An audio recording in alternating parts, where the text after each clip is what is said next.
What is going on, you guys? Welcome back to Embody Radio, the premier podcast for high-performing humans looking to truly embody their happiest, healthiest, highest selves.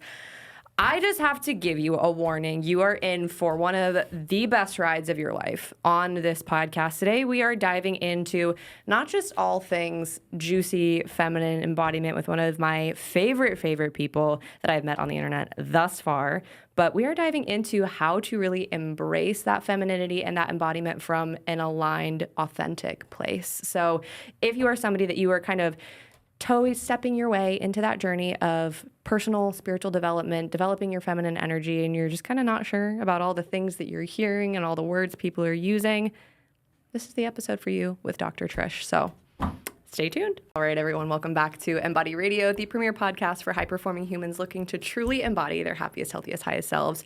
We're really going to zone in on the embodiment aspect of that today, which, how perfect, the name of the show. It's like we were made to be here together. Oh my God.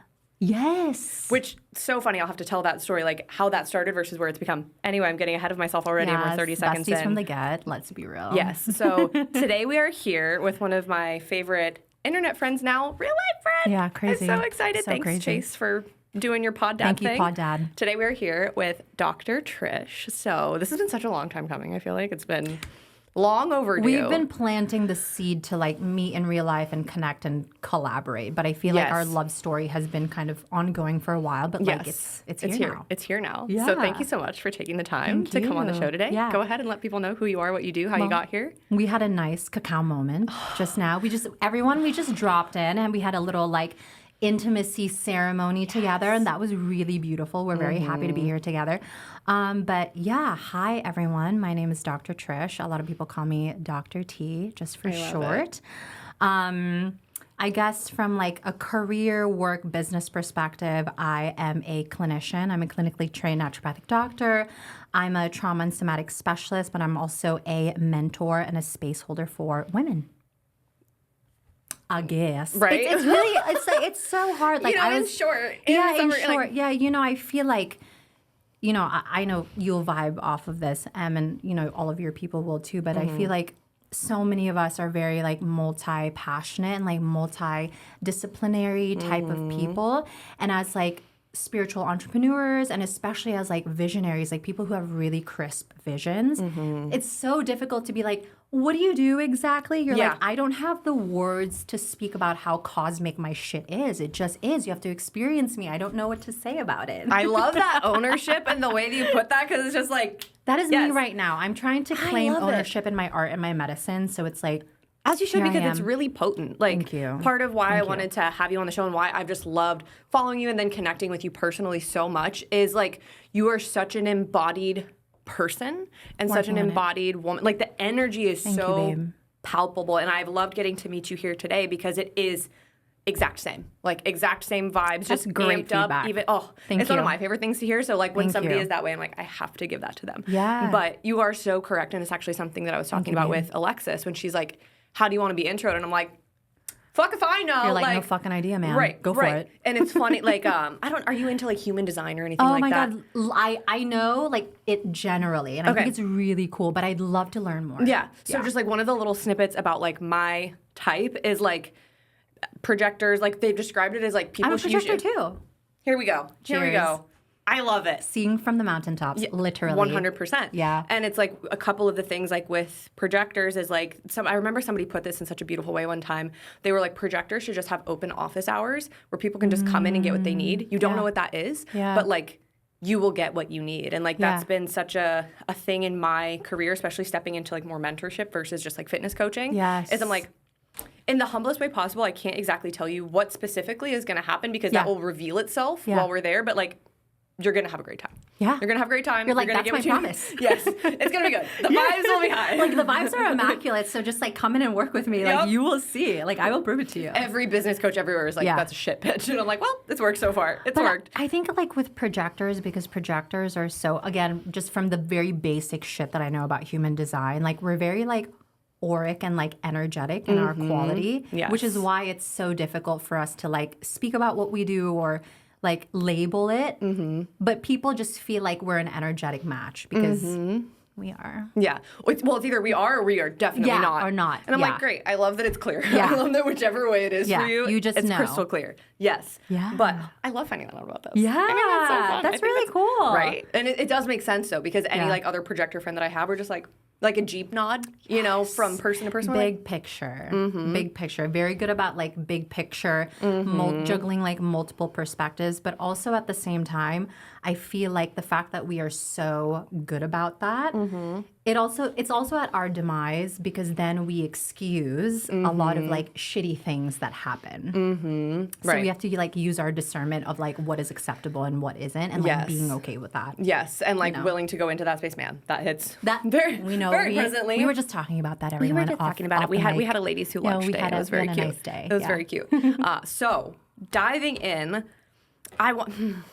First, just quick overview, because we are having our beautiful little cacao moment here, and I've seen you do this ritual like every single day. So before we do, like, you know, tell me about you, tell me about yourself, all that stuff. Like, tell me about what got you into doing and using cacao and what it's done for you, what it's done for your clients. Like, give me more of the, because also I know that you do a lot of work within like ancestral traditions and like all of that stuff. So just like give me the rundown, because I think it's something that you're hearing and seeing a lot more people do. But like, what is cool. Yeah, it's so cool. So I actually stumbled across ceremonial cacao as a means to heal my caffeine dependency. Everyone listening is listening. They just leaned in a little bit. Yes. They're like, So when I graduated naturopathic school, I mean, girl, I was like pounding the caffeine. You have to, because going to med school is like drinking water from a fire hydrant. That's like a popular phrase that people say. And so you just need that like fake energy, I'll say, to like... It is fake. It's not real. It's not real. It's not actually energy. It's not real. Yeah, because it's like you'll have coffee even at 10, but like, did it really do anything to you? It's just like metabolizing in your liver. Anyway, that's another point. But basically when I got out of school, like I was doing a lot of like healing stuff. Because you know when you're in that place in your life where there's so much going on and you start like compartmentalizing all of the shitty things that have happened. So school is over, and now all the shitty things have now come to the forefront. All the doors that were closed in the house are now open. Yes. And it was like cocoa times, panty times, pandemic times. Oh, man. Right? So it's like everyone's like going through it, right? Cocoa We're all times, developing like complex PTSD at this point, right? So, collective complex PTSD. Yes, CCPTSD. Bro, we have a new one. Thank you for that. Yeah, and then something that I noticed about myself health-wise is that I could not function in the mornings without coffee. It was one of the situations where it's like I would wake up and I needed to have my caffeine within like 15 minutes or I literally would have brain fog. Wow. And that was not okay because it was affecting like my relationships, kind of how I was moving through the day. Like I needed the caffeine to literally function. And I'm like, this is not right. Like this can't be good. So anyway, made myself a little like caffeine detox protocol. And then that was done. And I was like, well, I need like a morning bevy. What do I do? It's nice. The ritual of it. Exactly. I missed that. I missed like the richness and like the quality of like making a coffee and like all of that. And then I can't remember anymore like how I found ceremonial cacao, but I did remember an experience that I had before with it, like the depth and like the rich quality. Anyway, so I was like shopping in different places, and then that's been it ever since. I love that. Yeah, and so I've fallen in love with it. Yeah. I feel like everything in my brain has healed. And I mean like the magnesium itself is like insane, rich. So rich. It's like so bioavailable inside cacao. Well, so many people are magnesium deficient. Like everyone is magnesium deficient. Yeah. It's amazing. I mean, it's amazing for like recovery, performance recovery. It's amazing for like womb health as a woman. It's amazing for your brain. I feel like systemically cacao is so beneficial. And so people have asked me before, like, I really love this like cacao journey that you're sharing. Like, how do I do this? What can I do? But like, I drink coffee twice a day. Yeah. I'm like, start titrating yourself slowly. So if you have a coffee in the morning, have your coffee, but maybe instead of the one in the afternoon, make yourself a cup of like ceremonial cacao and like call it a day. Yeah. Because the thing about cacao too, it also mimics like the same receptors. There's also like the bitterness quality that like coffee has. So it's very like satisfying. That's what I love about coffee is the bitter. Like when I drink coffee in the morning, it has to be black. Yeah. Because I want that I love it. Oh, you're one of those I am. It's like a weird serial killer-esque, like it's serial killer adjacent, but promise. Yes. Like when Chris first I found love out that. about it, he's like, because he drinks his coffee like the color of those chairs, which are very, very, very pale. Oh, I So see. very He loves opposite. his creamy. Yes, he likes a little see. coffee with his cream for sure. Okay, But I'm yeah. definitely like a give me like the bitter, warm. So are you a coffee connoisseur? Do you like pick up like the notes in the No, coffee? not really. I've never done like enough research on that. Yeah, But like my yeah. motto is like coffee is like steak. You know it's good coffee if you don't have to put anything in it. Such a great point. Thank you. Such a great point. you. Such Thank a great you. point. I will say though, while I don't miss having a coffee in the morning, I do like once in a while, I'll have me a little half calf. Yeah. I'll have me a little half cup cortado, maybe like a half cup flat white. Or sometimes I'll just do like before the gym if I need it, I'll just do like a half calf like double espresso with some honey. I love. Very See, good. I've never done the honey and coffee thing. It's great. Yeah. Just a smidge. Yeah, I just saw one of my friends actually mix honey and salt and then pour the coffee on top of it to like reduce the acidity in the coffee as far as like the taste goes. So Whoa. I'm like, I probably need to Wait, try that's this. really smart. I've never thought about that before. Yeah, I was like, So anyway, cacao has changed my life, and love now it. I'm sharing it with everybody. I love it. I feel like something from my journey that I've received out of this plant medicine, this daily plant medicine, is that there's this like intangible peace quality. Yeah. Like I don't know. It's again, it's very difficult to describe, but like ever since having the cacao, there's just this intangible kind of like peace that I feel in my spirit. So I encourage everyone to enjoy a cup of cacao either by themselves or with someone they love. Oh my gosh! Literally, like you are selling it for me right now. I've always enjoyed love it. Like, So, but like yeah. I also firmly believe in, especially like as a feminine being, like having ritual in It's so your important. day, like Yeah. having even multiple rituals in your day, like making ceremony of life. Yes. And so, just even in small ways like this, like especially if you are kind of living a kind of stereotypical schedule where things are so rushed almost all the time, even just being able to sit and mix something for like 2 minutes and put some intention into that while you're mixing it, like it can change so much more than you think until you do it consistently and you're like, oh, Yeah. this makes sense. I love a ritual so much too because I feel like it interrupts that stress building cycle that we get into every day. And like if we're talking about it from like a nervous system perspective, a great way to like build your resistance is to literally break the stress cycle in some way. So like, make a little something, have a ladies' lunch, maybe go on a little walkies, even as something as doing like a 5-minute stretching routine in between like your clients or something will help a lot. Something that I don't think enough coaches do. And I don't know if your population, as far as like clients you work with, is a lot of coaches or if it's more kind of like varied. But for the coaches that I know and that I work with, it is, and I fall into this tendency too of just like hyper focus, work binge, then you're done. Yes. But when I take, like the other day, we just randomly went for a walk at like 3:00 and then I went back to work and I was like, oh, Feels so good, right? this little brain break was actually so nice. You're like, I needed that. Yes. So even like in the office space that I have now since we moved, like I've created like cozier little corners where I can just like take a minute and be like, I'm just going to be in my comfy little corner and breathe for a second. Beautiful. Beautiful. So important. But do you have any other like favorite rituals, whether it's if you have daily ones, weekly, monthly? Because I think we also kind of function on that cyclical kind of basis too. Yes. Especially the monthly. Yes. I would say something that I see like in like if you identify, I guess, as someone who's like a high performer, whether it's like in athletics, Everyone in that listens to the show. entrepreneurship, everyone who listens to the show, like in anything, any area, any discipline, whatever. Honestly, I really do believe that having a solid like waking routine is essential. I don't want to say morning routine because I feel like when you label yourself as a morning person, that means you have to get up at 6 a.m., whatever. Like it doesn't matter when you get up, if you're up at 9, if you're up at 10 or whatever. Have like a solid waking routine just to yourself, whether it's like 15 minutes, 30 minutes, and do whatever is gonna like set the tone for the day. For me, I love to wake up slow. Like I'm not a 6 a.m. girly, but like I'm an 8 a.m. girly. Okay. But like I love to get up.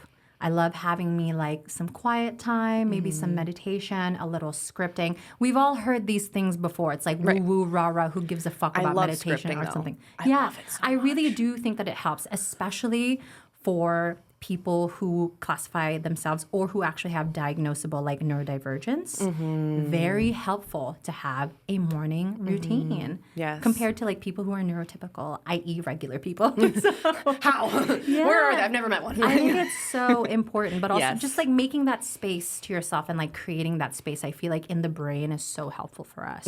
Something that's been like, as far as like the intention of my different routines and rituals, that's been really helpful for me as a business owner in like the online space where you are externalizing your energy in so many different places.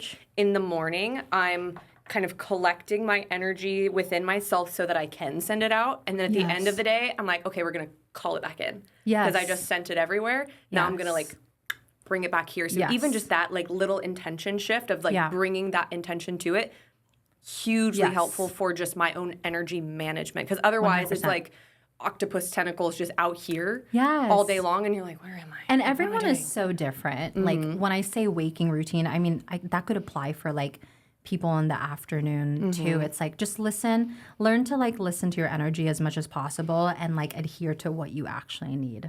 Period. Yes. Period. Don't overcomplicate this shit. 100%. Yeah. But I'm still working on kind of like that reclamation of energy at night. Because I'm one of those people where it's like, you know, done with the day, walkies, workout, whatever, and then make dinner, sit, chill, and like maybe like a little TV, and then like go to bed. But I would love to consistently be one of the people who like does all of those things and then takes like the 1 hour night routine to like brush their teeth and make a tea and like sit in bed and just read and fall asleep. But that's like not life for me right now. Same. But I would love to know how people like consistently do that. Right. I'm like, how do you guys do that? What's the secret sauce here? Right. No, I agree. Like I'm definitely that's not how I bring my energy back to myself. But I love seeing it. I'm like, oh, that looks so nice. Love that for you. I'm like, Not how for do you me. guys do that? I want to be this way too. Right. I'm like, maybe I'll pick like one thing from that. I think for me it would be like taking more time with my skincare and just really like involving myself in the sensory aspect of it. Yes. Like, and just really like, oh, we're taking our time with this. We're doing thank you so much. Yeah, you look great. You look so healthy, babe. Thanks. Yeah, sorry, just sidebar. Oh, I appreciate that. Tell me more. Yeah. Tell me more. Tell me more. Like, How beautiful I am. That's Yeah. Like, no, I appreciate that. It's so funny. My skin got so much better the more I simplified things. Like I used 3 products: moisturizer, toner, hydrator, moisture, cleanser, toner, moisturizer. There we go. That was way more difficult. There you go. Yep. Oil. Like no major like actives. I'll use a little bit of tretinoin, like maybe once a week. need it. Like Everyone needs it. 100%. Yeah. But the simpler things got, the better things got. And to like brief sidebar, I really feel like, and you would be able to speak to this a lot more, when I started working on my nervous system more, skin, hair, nails, fitness, everything just got easier. Yes. Like the work is still hard, right? When you're like lifting heavy shit and all that stuff, but like my body just worked better. Yeah, 100%. Can I just like drop something? Yes. Something about the nervous system that I feel like I did not invent this shit. It came from somewhere. This is just an intuitive download that I've been having about nervous system regulation and like all the studying that we do. We spend so much time studying the nervous system, but we don't actually take the time to like understand our own nervous system. Does that make sense? Yes. You know, and then we wonder why so many things in our life, health-wise, energy-wise, relationship-wise, whatever, like continue to perpetuate on and on and on and on. So I love this idea of what you were saying. Oh, when I worked on my nervous system, I saw these results. And I feel like that goes into this idea of you and your nervous system are literally the same thing. Yes. We don't need to separate it anymore. People are like, oh, this is my nervous system, whatever. No, you and your nervous system are literally one and the same. Period. Yes. So whatever is going on with your nervous system from the chronic stress point of view, it will come out in some way, like physiologically and like physically. Yes. So I love that for you. No, thank you so much. Thank you. And like, too, I think for me, a lot of that was, and for anyone out there, because you can see all the content of like, is this you? If yes, you're in a functional freeze state, like da da da da. Yeah. But until you actually take a moment and several moments over time and pay attention to the fact that like your body's having a response, like let me get curious about that. Yeah. Honestly, the most progress I ever made in my trauma healing was when I started doing somatic work and went bottom up versus top down, because I am such a, like I think a lot of us too are intellectualizers. Like we can understand, like we can know exactly where like, you know, this anxiety comes from, or like I'm more likely to, you know, experience depression when this happens, or like this is my neurodivergence or whatever. Like you can understand and explain yourself in circles. Of course. But that doesn't embodiment. That doesn't mean that you are actually alchemizing what's happening. Yeah. I think the brain is like really fascinating in that way, because if you think about it, like if you really break this shit down, the brain is designed for survival. Yes. So it's not a surprise that one of our like survival patterns and behaviors is to like catastrophize or compartmentalize or like intellectualize something until we think we are trying to save ourselves from like this proverbial like bear lion situation. But is it really that? So it's interesting. And so I love somatic experiencing, somatic specialist here. I think somatics is really hot right now. I think somatics is finally getting the recognition that it deserves, because I firmly believe that when you tap into soma meaning the body, experiencing the body from that perspective, you just allow your body to like open up and like communicate, and you actually can let like the foundation of your emotions speak for itself, rather than the brain putting all of the details together. You know, it's as simple as like allowing yourself to like actually listen to your intuition. It's literally the same exact thing. Oh, I always say like your intuition is your body. It is literally your body. And I think everybody experiences it differently. Like for me, it's very much so like two primary places. It's like my spinal column feels like wind, like calm, cool wind. Oh, I love that. Oh, and so like familiarizing myself with that. Like, oh, okay. So when it's anxiety butterflies, that's not intuition. That's more like fear, emotion-based, all of those things. Even things that have been hard to receive, it's always come in that like really grounded, clear way. And then another one is I will get like digestive churning in like very specific scenarios. So like that typically happens when like my life is about to change in a certain direction. Like I'll start feeling that motility, which is super interesting. But most people don't have that connection. They've never been taught how to develop that. So I would actually love, I know we didn't talking about this specifically, but when you're working with clients, are there any practices that you have that you encourage people to have? I'm sure it's very varied per person, but to help develop that just intuitive awareness and understanding. Ooh, that's such a great question. It's hard to say because I feel like nervous system work is very individualized and personalized. But I would say that if someone is brand new to nervous system healing work, nervous system regulation, even like the experience of your body, I think a great place to start is to actually like learn about the nervous system, you know, and understand like how trauma makes its impact and how trauma shapes like our perception and our lens of how we move, think, breathe, act, etc.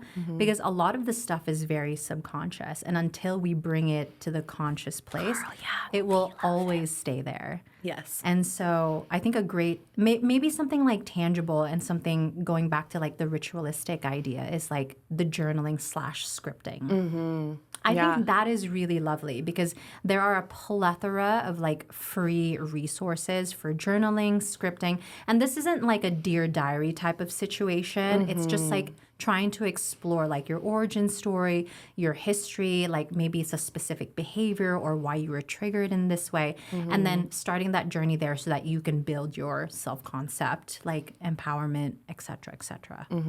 I love. So, I love. Beautiful. Fantastic. Thank you. Oh, okay. It's good stuff. Oh, it's great stuff. It's great stuff, and I love that people are like we're tuning into this stuff more. Because I think there is truly just, and I've worked with the body like as a fitness coach for over a decade at this point, and like it's what I studied in school. All of that stuff. There's so much wisdom in it, and our bodies will always be smarter than we are. Yeah, your body always knows. Always. Your body always knows. If you don't make space for it, it will come out in like dis-ease in some way. Yes. In some way. Yes. It won't be fun. It won't because it'll whisper and then it's like, okay, coming in with the hook because you haven't listened. Yeah. Kind of a thing. There so many times. Oh, yeah. I think all of us have 100%. Yeah. But one of the things that I really wanted for us to dive into today, because something that I love about you is in your embodied essence, you have like that very juicy feminine energy, kind of what people would think of as very like what people typically think of when they're like, oh, feminine energy, right? Like it's very what warm. do they think of? Tell me. I think it's really warm, soft, gentle, with like an undercurrent of that just groundedness. It's not it's not meek or mild or anything like that. Yeah. It's just very like that kind of energy. Wow, and thank you. You're so welcome. That means a lot, babe. Yes. Thank you. Oh, it's one of the things that's been the most magnetic about you, in my opinion. It's so beautiful to like watch and experience. And I think something that a lot of women struggle with, including myself, is we do kind of think that there is one way to embody that feminine energy. And for us, like, I have my moments of like that just really like soft groundedness, that very like peacefulness. But in my just kind of authentic essence, I'm very much so like I am that like kind of grabbing life by the paws type person. The huntress. Yes, exactly. And I love that you said that, because when I first discovered archetypal energy, I was like, finally, I see myself in something. But something, and so I would love to talk more about that. But one thing I would kind of like to intro with, because I do see this happening a lot in like the spiritual personal development space, I even see it with my own clients, is women that have that kind of natural huntress archetype energy that are looking to embrace and integrate and embody some of those softer qualities, because they know that like there's something in them that's yearning for them, because there is value and utility for all of us having them. But then in the attempt to integrate and embody that, they pendulum swing over into another direction that's not authentic with their essence. Extreme. Yes. So extreme. And so then they find themselves, and this is something that happened to me, they find themselves in a place where they like soft girl era too hard. And now they are finding they're like, I don't know who I am. This isn't it. Like I'm feeling like that kind of, that huntress energy kind of like try to get me back, but I've gone too far this way. So, and like trying to abandon that, because I think culturally, like when women have those more like masculine traits, it's not always looked on well, right?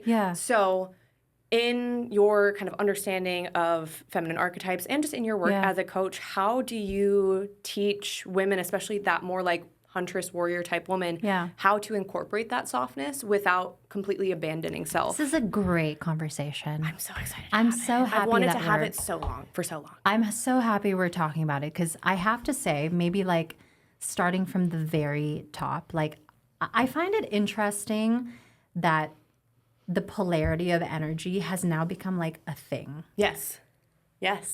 It's very fascinating. It's really interesting to me, because I feel like the inauguration and like the birth of this idea of these are feminine things, these are masculine things, is actually what separates us more from our authentic selves, right? And I'm using that phrase as a little bit of a buzzword, but like, you know, your sense of self, your authentic self, the real you, like who you are when you feel loved and not judged, etc. And so I find that really interesting, because I feel like when all of that kind of started and it like trended, that's when all of these things started, right? Everyone was kind of like, okay, I am hyper masculinized and I'm not feminine enough and this and that and blah, blah, blah. And like so many women have these problems. Okay. And so I want to start by saying that when it comes to energy, it's very non-binary. The only reason we identify things to be more masculine and feminine is because it helps us like conceptualize it. Yeah, it helps us anchor it in the reality that we understand to this point. Correct. Yeah. But what we know about consciousness and spirituality is like it's undefinable. We can't. It's just existing, right? And it's the same thing with energy. We can't like contain it, right? It's just there. It's just breathing. So anyway, I find it really interesting that like these things and these like conversations and these like issues exist as women for women. However, what I can say is that throughout history, we've been able to see women adapt to so many different situations, especially in modern day society where women are doing so much. And they have had to do so much. And, you know, that's kind of like the mantle that we take ourselves up on. And so like a question that I'd love to pose for everyone as they're doing this kind of work to figure it out, even like women who identify with the huntress archetype, you can do it all, girl. You got it in the bag, girl. Secure that bag, get that bag. Go for it. But do you need to do it all? Do you need to do it all? Yeah. Okay.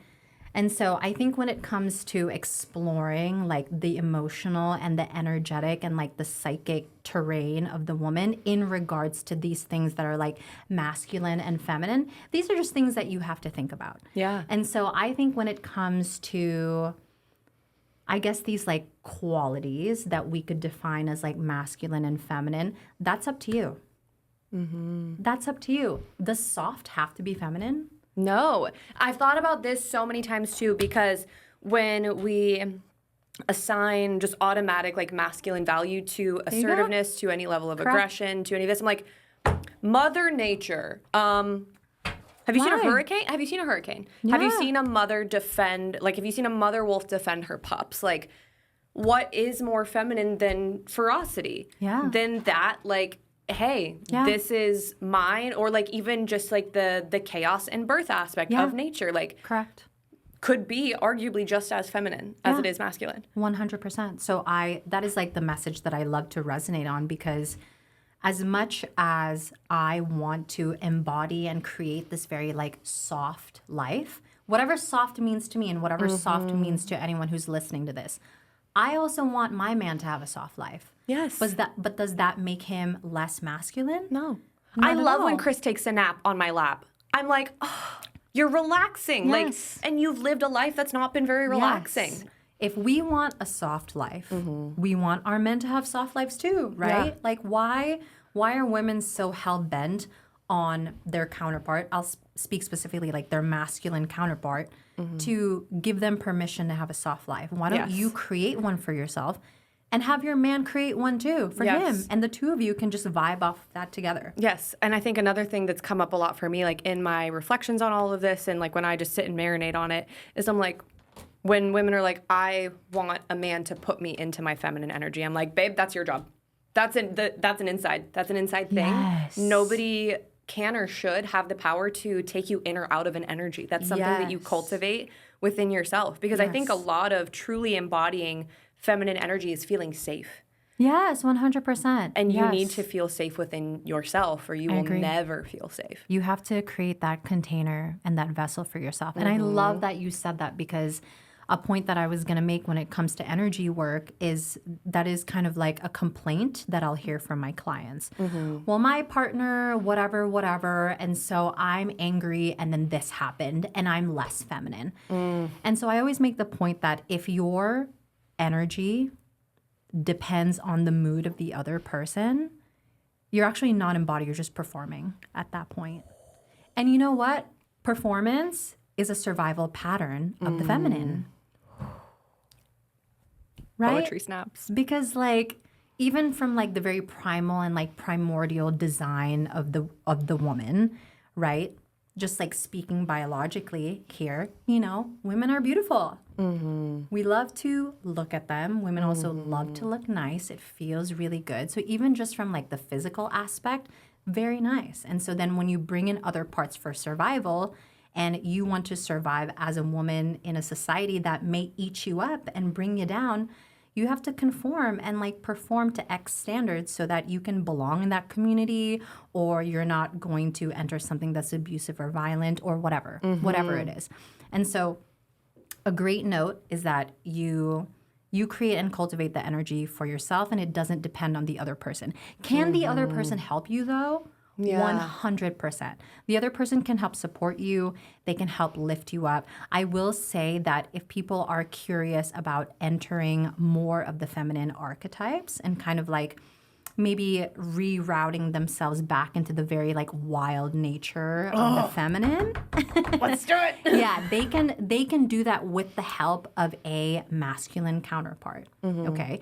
But as much as you want your man to lead the show, honey, you can lead too. Just saying. You lead with intuition and heart, he will lead the rest of the show. That's it. One of my quick sidebars on that topic is I know that back in like May, June, there was that guy from the football team that made that college commencement speech about how like women's greatest thing that they will ever accomplish is being a mother. And like that caused like the whole oh my God, women can do more things. And I think that's very, very true. If what you aspire to be is mom, fantastic, but that shouldn't be all.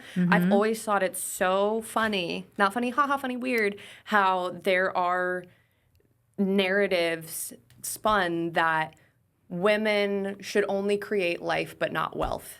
And I'm like, ooh, abundance, baby. I'm like, you got me all the way fucked up. If you think I can create a whole human in my body but not create really deep, juicy, impactful abundance with my life, like that makes no sense. The primordial design of the woman is to expand. Yes. So she can create as much money and richness and abundance as much as she wants. Like, you know, the beauty about women is that you give them anything and they'll make something out of it. Yes. Like so many women needed to hear that listening to this. Like literally I could give you this cacao and like I'd be like, Emily, go for it. Do whatever you want with it. And like at the end of the day, you would have like a million ideas for me. Like the creative energy. Creative energy. Like literally the creative force, the life force is literally inside the woman. She has that ability to like expand anything. So why not wealth as well? Yeah. And wealth is an energy. Yes. Wealth is just the energy of like abundance and bigness and expansiveness, which is the literal design of the feminine. You just have to believe that you can. It's easier said than done. And like speaking about it in theory is much more difficult because then you have to obviously take action on creating wealth. You can't just like sit there and magnetize it to come to you unless you're calling in a sugar daddy, then that's different. Right. But if you're looking to like magnetize and create wealth, you call it in, but also like do something about it. Take the aligned action. Take the aligned action and go for it. Yes. Yeah. So you said something, you know, really, really briefly that I want us to like kind of tease out because I think this is a really almost more, not more ubiquitous because that's not like the right thing, but like even more than just archetypes, like tapping into our wild woman archetypal nature. Yeah. I think that's something that more women are becoming interested in on just like and obviously I know practical level is not the right word because there's not necessarily but like nuts and bolts, kind of what could that look like in practice? How can we tap in? What is that energy? And how can we tap into that more in our daily lives? Yes. I love talking about the wild woman archetype because there's so many ways to describe it, but I think the easiest way for us to be in our flow about it is just like your sense of self, like who you are truly in like your rawest form. And because so many of us are in survival mode and we're like hiding, we're not wanting to be seen. There are even things probably about ourselves that we're not willing to discover because we're afraid of our own light, our love, our medicine, our art, like our ability to shine and expand and be wealthy and magnetic and magical, etc. So we hide all of those parts. But who are you when you're alone? Like there's your wild primal nature right there.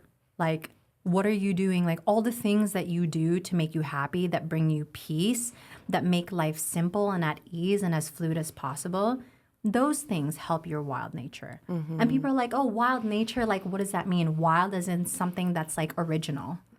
Ooh, something that's pure. I love that take on it because I think a lot of people, especially when they're new to the work, right? They get really confused. They're like, do I need to go like out in the woods with like leaves in my buzzwords, hair? Right? It's like It's just as bad as fitness at this point. But people are like, do I have to go like in the woods and like roll around in the like is that the thing? Like forest is that how vibes. Which like I do love a good forest bath. Like I'm like, you know what, let me roll around in the dirt. Like me like I remember I went to Sedona once and I had a healer be like, when you go to Sedona, you just need to cover yourself in clay. Yep. And I was like, great, I'll do that. And like fantastic. There were leaves in my hair. There was clay. Like I was like, this. I don't know what this did. You're but it like, did something. I am the earth, literally. Yes. I was like, my Taurus and Virgo placements are happy. We're good. We're where we want to be. Oh my god. But like the very literal aspect, yes, helpful, has a place, all of that stuff. But I love what you said about wild being that kind of true, authentic, original energy because that's a perspective that I haven't heard anybody share yet. Yeah, because we've been so removed. You know, so many things in life happen, right? You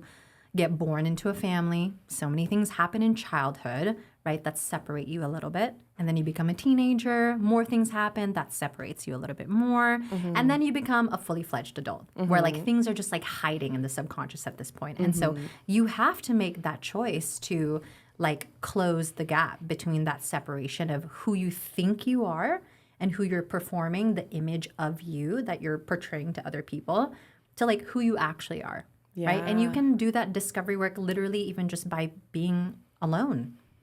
Or like not alone, sorry, or like being in solitude. Shadow work is also a great place to start.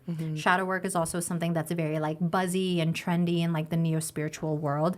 But shadow work is literally as simple as kind of examining yourself a little bit from like a logical place. Yeah.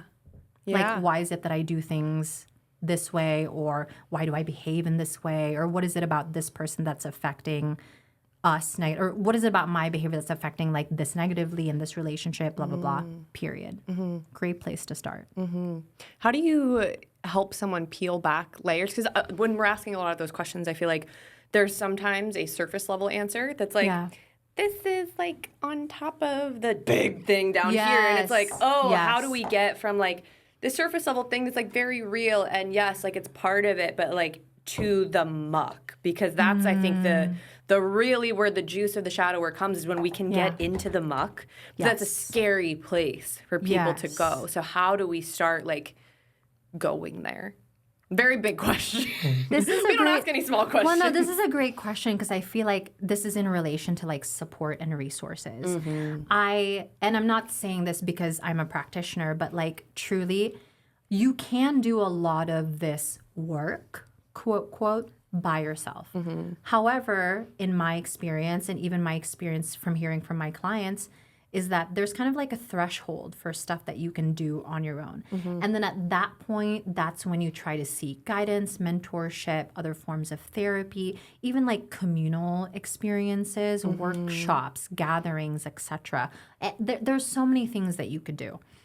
But if you were someone looking to deepen the conversation or with yourself, I think it's just by starting. Yeah. Because a lot of us will like conceptualize this stuff. Like we'll kind of theorize about it and like we know what to do, or like, you know, we'll sit down, we'll have a lunch and we'll talk about like what is like wrong or where these things come from. But like, did you actually take the time to like sit with yourself to explore that? Probably not, because then you've hit your dopamine level of like sharing it with someone, you know? So I think like making the choice to like explore that for yourself, either like writing it down, creating a little diagram, whatever. Again, there's so many free resources to kind of like do these deep dives by yourself.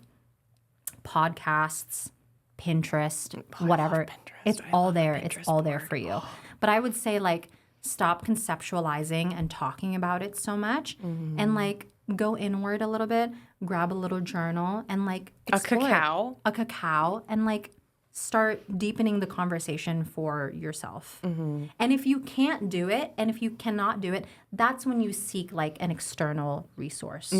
Yes. Support, guidance, mentorship, etc. Yes. And I think too, something that I've realized in my own life, and then obviously like as a fitness coach and even as a personal development coach, I work with a lot of that like high performance woman archetype. They are the people that often need support the most, but will ask for it last. Of course. Because we want to do everything ourselves. Of course. We want the trophy for I did it alone, I didn't need any support, which is protective. It typically comes from like a poor relationship to support or leadership in the past or like some kind of thing. But like we need the support the most because we're not going to ask for it, right? And we're typically the ones supporting other people in our lives, whether that's through our profession, financially, like whatever it is. So to all of you high-performing ladies out there, whatever arena it is, fitness, personal development, trauma, somatics, all of that stuff, you not only deserve, but you probably need support more than you realize. And there's so many things because you're always going to view me outside of myself, right? Like because you're not living between my ears. So you're going to be able to see, reflect, think about things even that I'm experiencing in a way that my experience of myself might be clouding. So the value of having a really good mentor, a really good coach can't be overstated because they'll help point things out and help you work through them through that support that you wouldn't have found. We need support, man. Yes. Like, women, again, by design, we're very communal. Yeah. We love to, like, be in packs. Yes, we do. We go to the bathroom when we're out to clubs or dinner in packs. Like, we go to lunch. We go to coffee. We have sleepovers. We need it so much. And I feel like when women gather in groups, that is when like the terrain of our subconscious just like overflows. You can do so much healing just by like being in a gathering full of women, like truly. So anyone who's listening to this, and if you're trying to enter your soft entrepreneurship era, please seek some support. Yes. Okay? Because y'all can't do it on your own. Trust me. It's, we've all been there. We're over it. Like, we're over doing it all ourselves all the time. And I think, too, like, it's something that was a very helpful, soothing lesson for me to learn was that doing it with help and support doesn't take away from the work that I've done. It doesn't make it any less valuable or any less important. It doesn't take away from me, which is also like an ego conversation of like, hey, dude, it doesn't have to be you by yourself in the spotlight all the time kind of a thing. Like, doing it together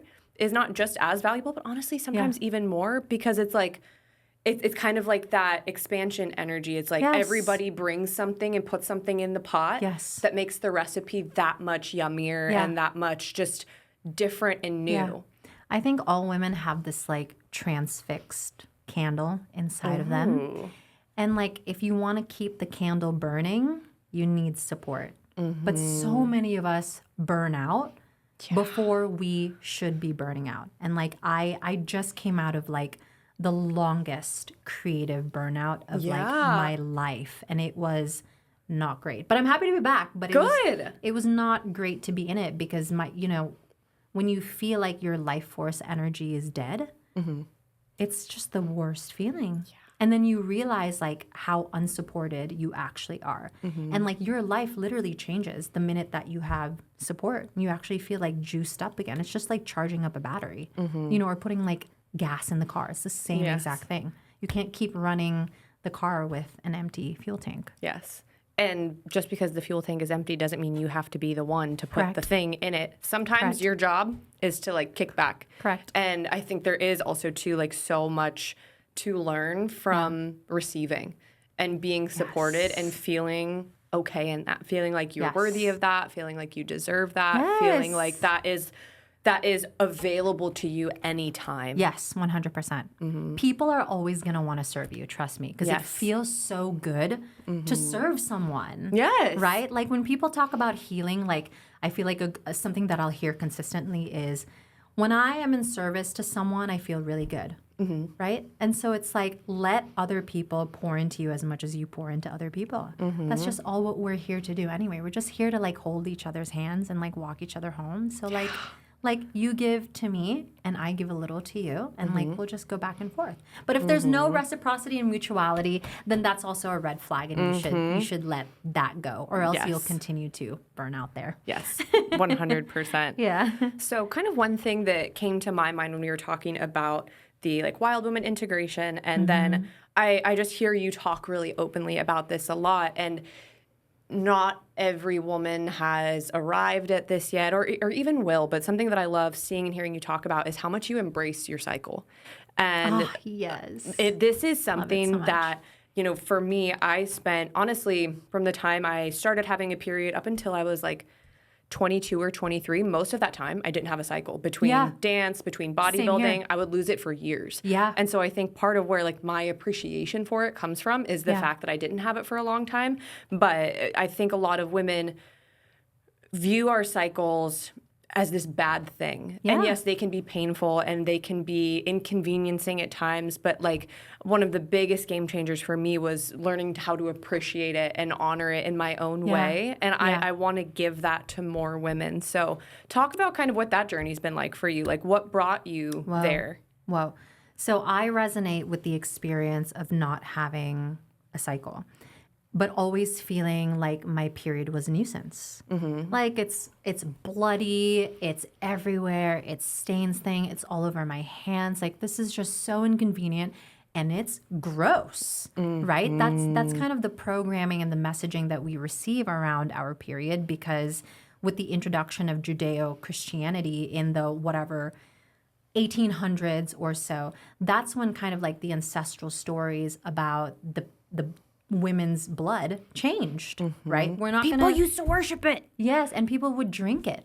ritualistically. I didn't know that. Yes, people would drink Wow. it. They would put it on their face. Even like the woman's like squirt, you know, like men would drink the squirt before war, and like it was a whole Wow. situation. Yeah. And it was the same thing with the blood. Like they would anoint themselves with the blood because it would protect them.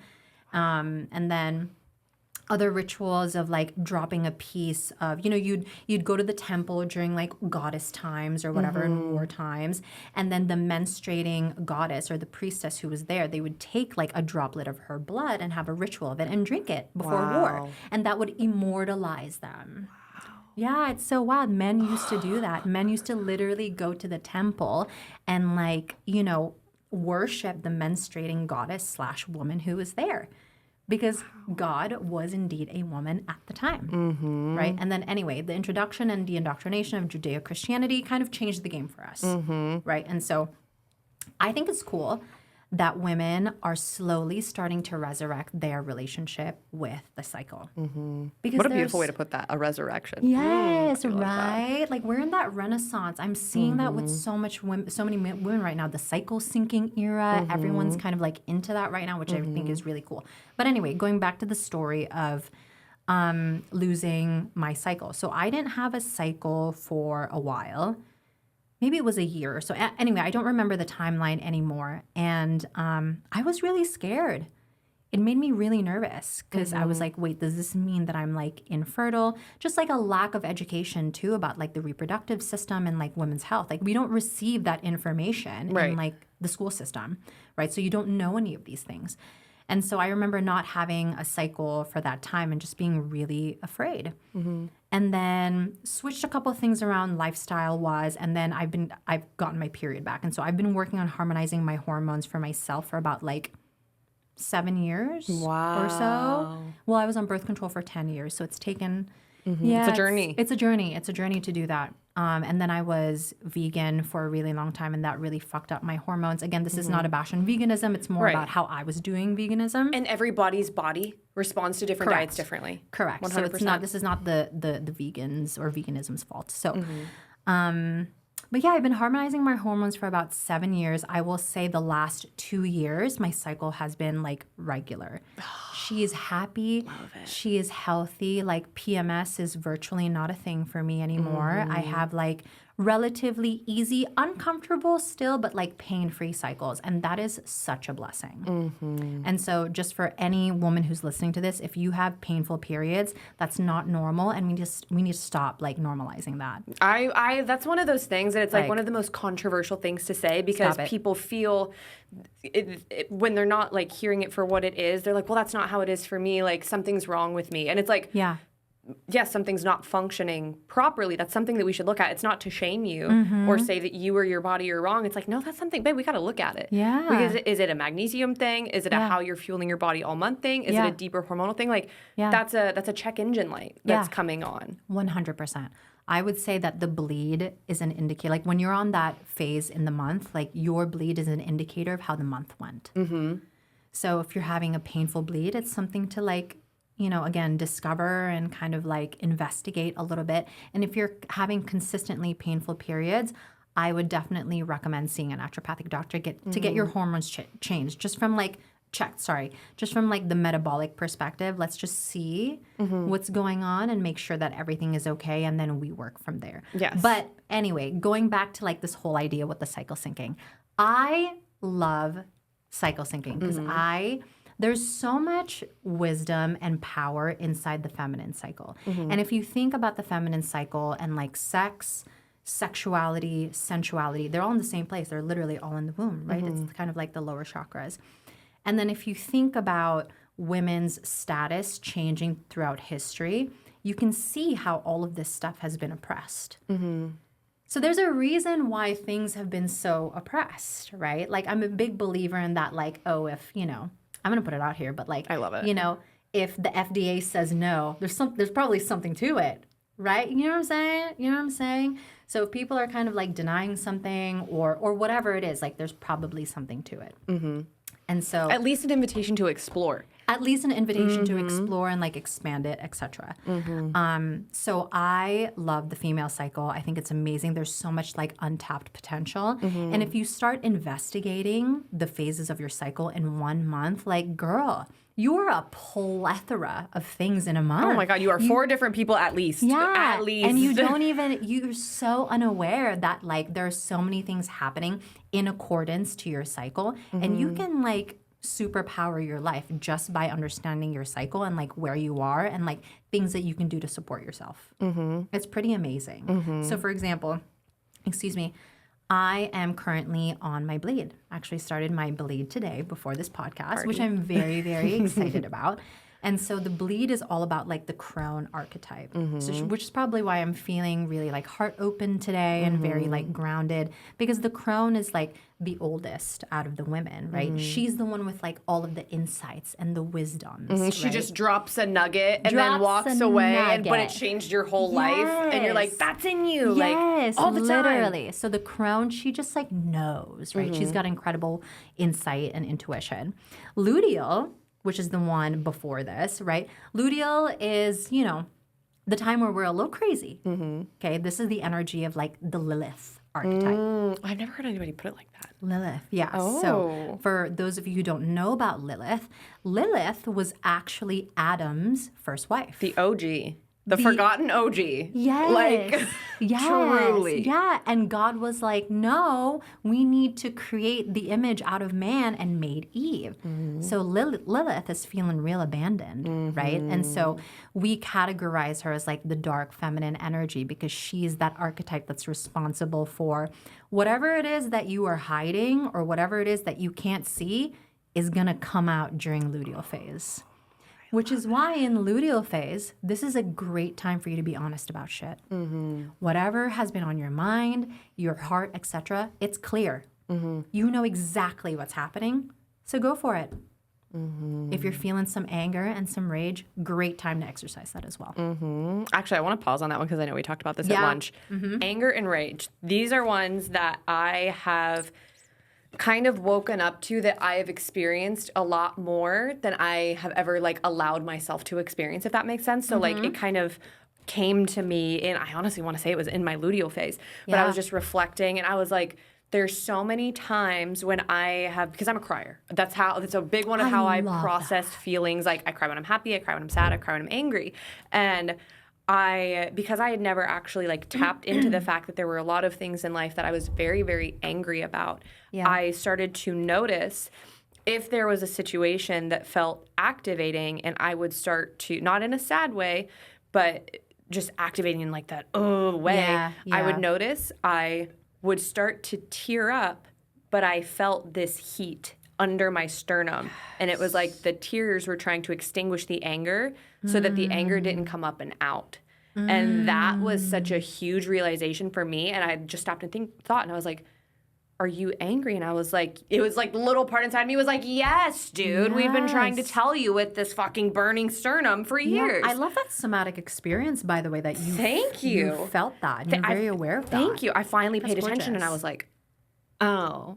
Oh, and right around here, solar plexus, identity, sense of self, all the things. I was like, bro, this is a big one. This is a big one. Yeah. And so as women, I think a lot of us have so much repressed, and not all of us, but like I think repressed anger in women is a thing. It's that definitely thing. So how do we start that? How do we even, like, where do we go? Like, women aren't allowed to be angry. Yeah, because it's like, be nice, be docile, like, don't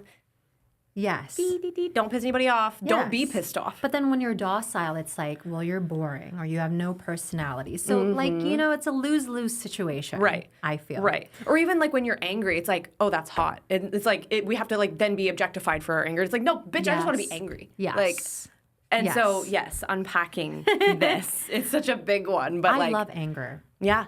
I love anger because it shows us where things are kind of like crossed for us, if that makes sense. Like, you know, anger highlights where in our life our boundaries have been fucked, essentially, like who's crossed them. But you know what? Sometimes I've also noticed, like doing past life regression stuff and all of that, and exploring like what's not necessarily a trigger for you in this lifetime. Sometimes anger is literally just passed down to you, which I also find like a very interesting thing, because I've had clients who are like, I have no idea where this came from. I was not X, Y, and Z, and we'll explore it a little bit more somatically, and it's just not there. And so it could just be something that was like literally genetically and ancestrally passed down to you. Yeah. So I find that like very interesting. And so if you are someone who who is like in that place of like exploring the anger or like the feminine rage, as we like to say, fucking go for it, man. One of my favorite practices, and maybe you've heard of this, Emily, is like, you know, the screaming into the pillow. I'm like, fuck the pillow. I'm like, I'm gonna take the pillow out. Yeah, yeah. I'm just gonna let it be heard kind of thing. But yes. Yes.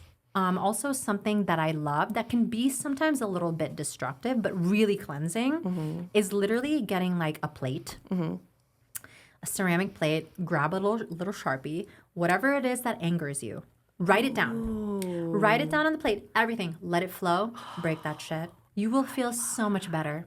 Wow. It feels so much better than like screaming, in my opinion, because it's just like something, you know, anger is that like physical energy that you feel. And so letting it out on the plate and then dropping that shit and like hitting it, whatever, feels good. You will feel like a new cleansed person.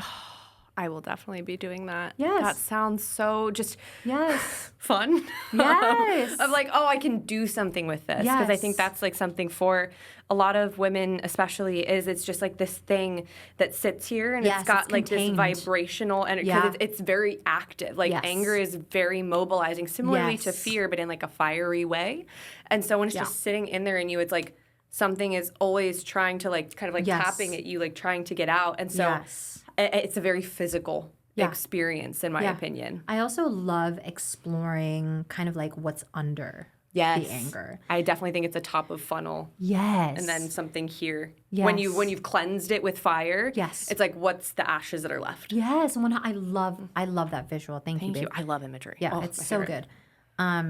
In the trauma world, they like to say that anger is like a secondary emotion. So there's like something that's still underneath it, like the iceberg, right? Anger is on top, but there's something underneath it. And like case study wise from my clients, a lot of what I've seen is grief. So something that we've like lost, right? Not grief in relation to losing a person necessarily. It's just more about something that we've lost and like the experience of losing something, whether it's like, losing a sense or a bit of yourself, losing out on a great opportunity, whatever. It can be anything. It can also be bereavement of like actually losing like a person, entity, etc. And so, you know, exploring what is under the anger, because again, it's that physical energy that's contained. When that's done and you feel great because the physical energy is out, have you tapped into the thing that actually caused the anger?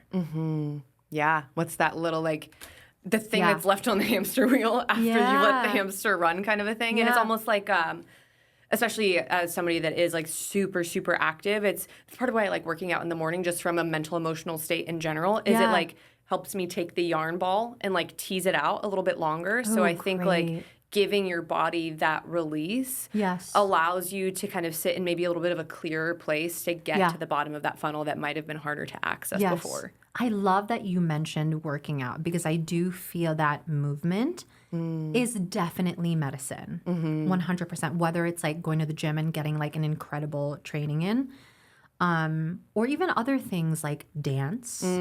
Yes. You know, and sometimes people are like, oh, you know, like Dr. T, dance, come on. Like, but it can be, do you know what I mean? Yeah. You know, there's a lot of resistance around like dancing to like release energy. And again, you have to experience it to actually like see what I'm talking about or understand what I'm talking about. But like dance is a great way too, you know? Something that I love for anger is like the stomping. Ooh. Like you're having a little tantrum. You know, you're just like stomping. Yeah. It helps a lot. Yeah. Get out that physical energy. Yeah. Yeah. Ooh, I love it. Okay, Yeah. girlies, we're leaning into our anger and we're We're alchemizing it. It's good. We have to, because Yeah. anger just melts away so many things, and it like teaches you about what's important to you. Mm-hmm. You Yeah. know? And so it highlights all of the things that make you feel like shit and what not to do and who not to be. Mm-hmm. We were talking at lunch about how similar to like solar energy being a purifier, Yes. anger is similar, like in that fiery way. It's like, I'm just going to burn this away instead of I'm illuminating it in a different way. I love it. 100%. I love it. Ooh. So in luteal, please explore the anger, the rage. Like if there's anything that is like triggering to you, that would be a great place and a great phase in your cycle to like explore that. So right before your period. So then before luteal is something called ovulation. All the girlies love ovulation. Right. That's why my skin looks nice today. That's why. That's where we are. That's where we are. I'm like, You're so magnetic today. No. it's a great time to have conversations. Yes. Oh my gosh. It's a great time to produce. My like favorite way to cycle sync is with work. Oh, yeah, it's great. Yeah. Love yeah, it. because I'm like, oh, my energy shifts so much. 100%. Yes, keep going. I agree. Ovulation's a great time, right? It's like the summer energy. It's passionate. It's fiery. That's the time when you're feeling real embodied. You are in your shit. Like nothing can bother you here, okay? You're in your flow. You're also like really shielded up too in ovulation. So if someone tries something on you, like try me. You got like I'm good. I'm shielded up.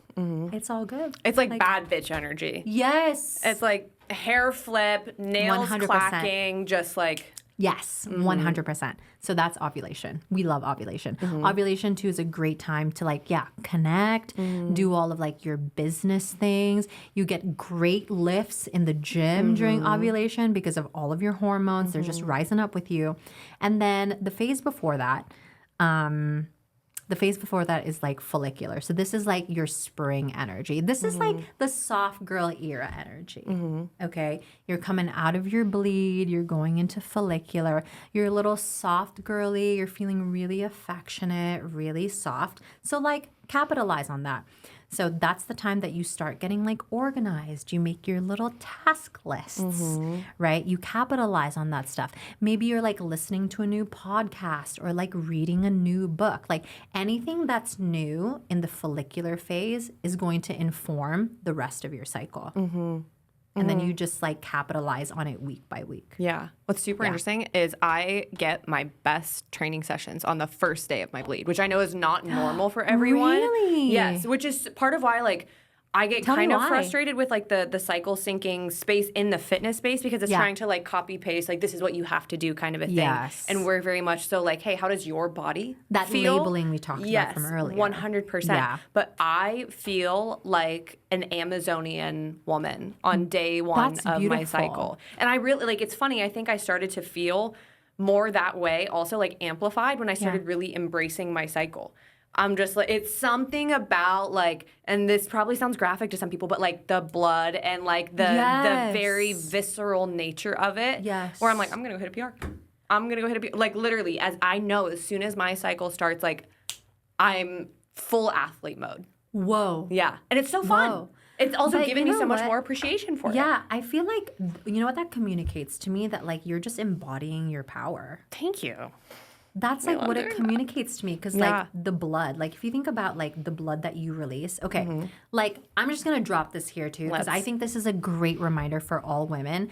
Women are the only creatures who bleed every month and don't die. Who shed an endocrine organ every month. Literally, and we don't die. Like, how miraculous is that? How magical? Like, if you are a woman who has ever doubted her power, please remember that you bleed and you never die. Like, it's fucking insane. So the fact that you say, oh, I have my period drop on the first day and I go hit a PR, like, that's insane. That's you literally being like, I am in my power and I am embodied. Let's go and see what I'm capable of. And you fucking hit that PR, man. I love that. Thank you. I think that that's really cool because, the general consensus is like, you don't work out on your bleed. You don't work out on your bleed. You're not allowed to work out. But if you have the energy and like the zhuzh for it, go for it. Yes. Right? These aren't rules to do. These are just kind of like, this is just like education and knowledge to stand by. And then like you can like conform your life around it if you wish. Yes. It's a framework and any framework should not just be like, oh, I will do this exact thing if it doesn't feel like Yes. what my life, body, self, all of that things, like inform, but Yes. don't take as doctrine Yes. if it's not for you, right? Like obviously there's some things that we probably should take as doctrine, like drink water, breathe, Oh, yes. like those things, Of right? course. Right, but other things it's like, hey, and again, the lesson of tuning into your body and what it's telling you and what feedback it's giving you and learning to speak that language more clearly. Yes. That's a huge part of, I think, the embodiment equation and part of what learning to embrace your cycle versus trying to like shove it under a rug can do for you. It's kind of amazing. I really do believe and feel that when women start to appreciate their cycles and like become empowered in knowing what they are, even just like understanding like the phases. Oh my gosh. That alone will just like catalyze so much for you. Because I feel like you understanding your reproductive health is you reclaiming your power and your life force. Yes. 100%. Because again, so much of it has been removed and like detached from society. Like it's gross. Again, the messaging is that it's gross, right? But like, what's gross about it? Someone tell me. Like when we look at the period blood, there's stem cells in our period blood. What's gross about it? Right. 100%. Like, make it make sense to me. No. It's in like my like little tinfoil hat. I'm like, oh, this is just another way to like keep women small and like get them to worry more about their bodies and their potential. Like, let's just give them another thing to focus on about themselves that they cannot like and try to pour money, effort, time, energy into changing. That's a valid point, though. That's a valid point because I feel like we do suffer so much with like the information paralysis. And it's almost like the more information that we have about something that does concern us, even from like the health perspective, right? Like what I should be doing. Oh, well, this is not happening for me in my body. So like there's something wrong, right? So again, have the framework and then like figure it out from them because everyone is very different and we need to like start honoring that for ourselves. Yes. Yeah. Oh, I think such a big theme from this whole conversation is truly learning how to connect and commune with yourself, which is body, mind, spirit, nervous system, all those things. They're all, you can't separate them. And I think for me, when I was dealing with, I was amenorrhea, whatever we want to say it, for like 3 to 4 years. And that whole time, it was just this like kind of deep feeling. And like when I think about it, it comes from like that womb space of like disconnect. And like something is missing that should be happening kind of a thing. And so when you have that disconnect from your actual physical self, like it was very hard to not see that disconnect in other areas, right? So then when you have that connection to self, when you are tapped in and everything is flowing literally, mentally, physically, all the things is like the way it's supposed to be, so many other things open up. And that's something that we all deserve to tap into so that we can arrive at like our personal truth, our authenticity, our essence, all of those things versus being told what it's supposed to be. Yes, 100%. I think it's very important to, I mean, this is like law of attraction, like just universal law, right? It's like working on the internal landscape as much as possible because whatever is happening internally is going to reflect in your external life. I'm a firm believer in that. I have experiences with that. I think so many of us do. So if you need proof in the pudding, just like assess your own life and see like what's going on, right? Because it's like life is literally a mirror for whatever is happening internally, right? And that's part of what like how like trauma shapes our lens, et cetera, so on and so forth. So what a beautiful we're episode. Just like going off. I'm like, honestly. Can we have like 4 more hours just for this? It's Joe Rogan podcast now, just the girlies version for the girls. We're talking about so many things. No, there's so many things to talk about. Is the thing there are? There are because it's that's one of the hard things I think too about podcasting and all of that is you want to give people something to walk away with, right? When it's like a framework, a system, or whatever. Yeah. But there's so much value in just the conversation because it is this giant thing of so many other things that are involved in the whole embodiment, becoming, of self thing. This is a girl conversation because we're just going off about all kinds of shit today. Yes. I love it so much. Oh, we live in the chaos of the convo. We do. That's also the neurodivergent speaking. It's yes, like, I know. It's just, and we always get back to where we need to be. Somehow we do. I don't know how that happens, but somehow we do. I don't either. My God. I'm just like thankful. I'm like, you know what? We get back where we need to be. know. We find our way back. Yeah. But this has been such a pleasure. I ask this question of every single person that comes on the show. Okay, mystery question. Yes, I love a good mystery question. I feel like that's a core element of a good show. But what is something that you are working on embodying in your life right now? Oh my God, this is a great question because you know why? I was thinking about it on the drive here. Oh, our birds. Yes, Just right yes, right here. We're open. So many things in my life have changed recently. I had a big move environmentally, energetically, and so there's just a lot of changes happening right now. So I'm embracing the change. They're good changes for the most part. I think something that I'm really working on embodying is like the ownership of my art and like the ownership of my medicine. You know, I feel like I am very good at shining a light on everyone else, but I'm not very good about getting on stage myself. Ooh. You know, and so like I want to embrace the Leo quality in my chart of just putting myself out there and like really fully allowing myself to be seen. Yeah. You know? And that takes time. That Yes. takes time and like consistent effort to like let yourself be seen. But that's kind of what I'm doing right now. I want to just like have more ownership over my art and my medicine. Beautiful. Yeah. I love it. Well, I think your art and your medicine were in bold font on this show today. Thank you. Thank you for sharing it with us. Thank you. Oh, it was so beautiful. You're And the I best. just love getting to have these conversations so much because especially like this topic matter, I don't think gets presented in the way that you do often enough. So this is just proof that your art and your medicine is so needed. So Oh, thank you. this It means is so much. You're so welcome. Thank you. Thanks for shining Thank you a for light. giving it to us. See, Yeah. projector job. Let me show you. We Let me just show you. love each other Yes, so much. yes. Instant besties. Yeah.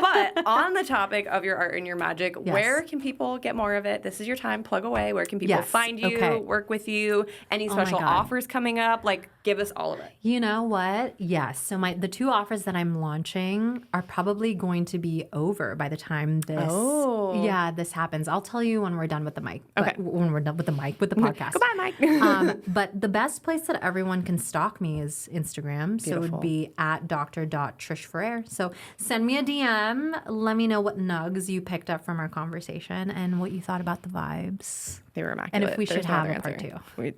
And part 3 and 4. Yes. And we're 5 and 6. Yeah. Just a quarterly I come installment. to Denver next time. I'm saying I love Yeah. when people come to visit me. Okay, And great. like just the mountain We're vibes. putting it out there. They're fantastic. I have my little like in-home studio. I love So- mountains. So They're the best. They're Yeah. the best. All right. Well, thank you you. so much for coming on. Thank you for you. our cacao. And just Anytime, babe. Thank you for the magic. thank you.